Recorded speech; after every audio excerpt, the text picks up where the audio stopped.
Saudari, saudaraku, dimanapun Anda berada, bertemu kembali dengan saya, Romo Tino SSCC, di dalam catatan peziarah. Di dalam perjalanan hidup, sangat mudah dan sering kita mendengar bahwa banyak orang mengatakan, "Aku beriman." Tetapi, yakinkah dan percayakah dengan apa yang kita imani? Ataukah kita beriman supaya dipandang saya memiliki agama? Sebelum kita mendengarkan permenungan dari catatan peziarah, marilah kita membuat tanda kemenangan Kristus. Dalam nama Bapa dan Putera dan Roh Kudus. Amin. Allah Bapa yang penuh cinta, kami sungguh bersyukur karena Engkau telah menjadikan kami anak-anak-Mu. Bantulah kami agar kami bertumbuh di dalam iman kami, sehingga kami semakin yakin dan percaya serta setia dengan apa yang kami imani, bukan hanya dengan perkataan, tetapi juga dengan perbuatan hidup kami. Demi Kristus pengantara kami. Amin. Saudari-saudaraku yang terkasih di dalam Yesus Kristus, selamat pagi, Tuhan memberkati kita semua. Dan semoga kita selalu memiliki semangat yang baru di dalam memasuki pekan yang baru.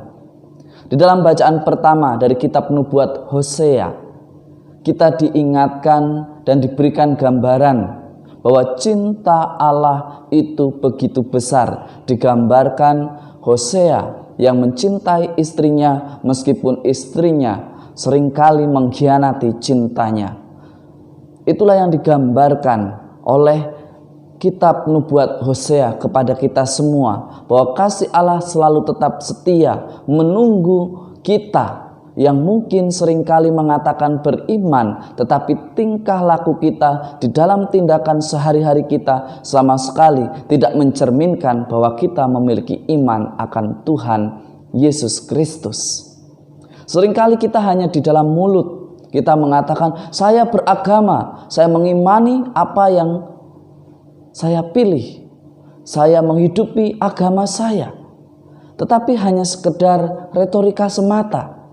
Tetapi hari ini kita diajak tidak hanya pandai beretorika di dalam menyampaikan apa yang kita imani, tetapi bagaimana kita menyampaikan makna di setiap karya dan aktivitas kita, di setiap tindakan kita, di dalam hidup sehari-hari kita, dan tunjukkanlah bahwa kita adalah orang beriman. Orang beriman biasanya berbuat baik bukan untuk supaya dilihat hebat atau dipuji, tetapi supaya nama Tuhan dan keselamatan yang diwartakan Tuhan semakin dirasakan oleh banyak orang. Seringkali kita mengatakan, aku mencintai kok agamaku, aku mencintai gerejaku di mana saya berada, saya mencintai keluargaku, saya mencintai teman-temanku. Tetapi kok sepertinya hanya sebatas kumpulan kata-kata. Ketika kita diminta berkorban sedikit untuk sebuah sesuatu yang baik, misalnya untuk pembaharuan hidup di dalam keluarga, kita diminta untuk berkorban sedikit aja, kok rasanya ogah. Apalagi merasa dikhianati, merasa dibuang, merasa tidak dipakai, akhirnya sakit hati, lalu menghilang. Di mana iman kita? Mari kita belajar dari kitab nubuat Hosea. Lebih baik kita menyadari kesalahan kita dan meminta maaf, lalu memperbaiki diri dan menjadi lebih baru dan menjadi lebih baik. Poin yang pertama. Poin yang kedua, kita mendengarkan kisah dari Injil hari ini, Injil Matius, menceritakan anak perempuan umur 12 tahun dari anak seorang pemimpin rumah ibadah disembuhkan oleh Yesus, dan juga wanita yang sudah lama bertahun-tahun pendarahan dan akhirnya disembuhkan hanya menjamah jubahnya saja. Apa yang mau dikatakan di sini di dalam Injil Matius?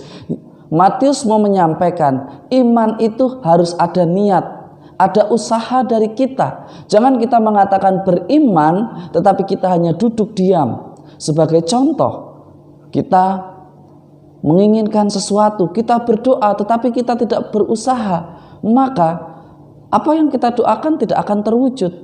Berbeda ketika kita berdoa, menginginkan sesuatu, kita berusaha, apa yang menjadi bagian kita dari manusia dan sisanya kita serahkan kepada Tuhan, maka mukjizat itu terjadi di dalam hidup kita. Contohnya apa? Contohnya 2 kisah yang ada di dalam Injil ini. Kepala rumah ibadat ini berusaha, dia mengaktualisasikan imannya. Ia datang kepada Yesus dan berkata, "Anakku perempuan baru saja meninggal, tetapi datanglah, letakkanlah tanganmu atasnya, maka ia akan hidup." Iman yang begitu hebat, iman yang begitu mendalam. Dia tahu bahwa tidak mungkin orang yang sudah mati itu akan hidup lagi. Tetapi di dalam Tuhan ia memiliki harapan. Apa yang tidak mungkin menjadi mungkin. Ketika dia memiliki iman sebesar itu, mukjizat terjadi di dalam hidupnya. Dan benarlah buktinya, anaknya hidup ketika Yesus menumpangkan tangannya.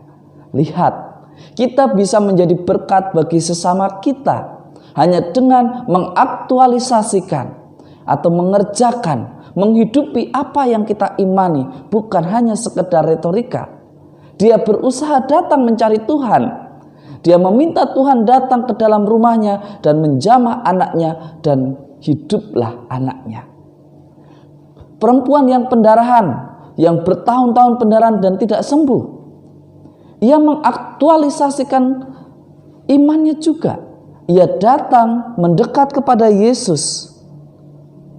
Lalu ia menyentuh jubahnya dan ia pun sembuh. Karena dia percaya dengan menyentuh jumbai-jumbanya saja ia akan mengalami kesembuhan, dan itu terjadi.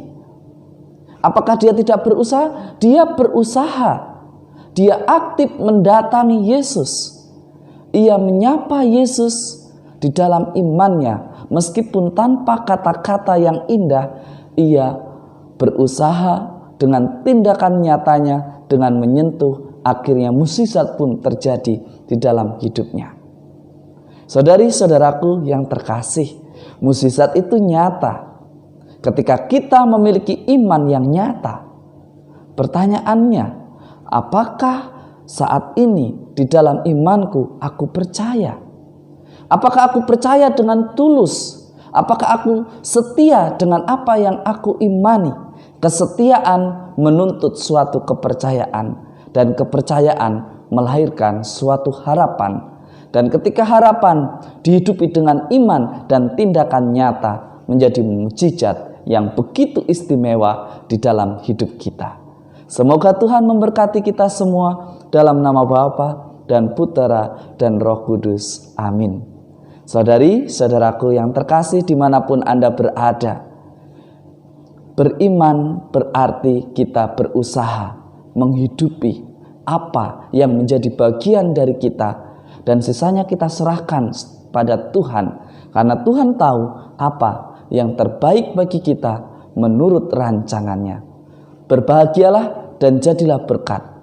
Jangan berputus asa, karena Tuhan setia dan memberkati siapa saja yang mau berusaha menjadi lebih baik, yang mau berusaha berbagi, mewartakan keselamatan, karena berkat ada padanya. Selamat beraktivitas, Tuhan memberkati kita. Amin.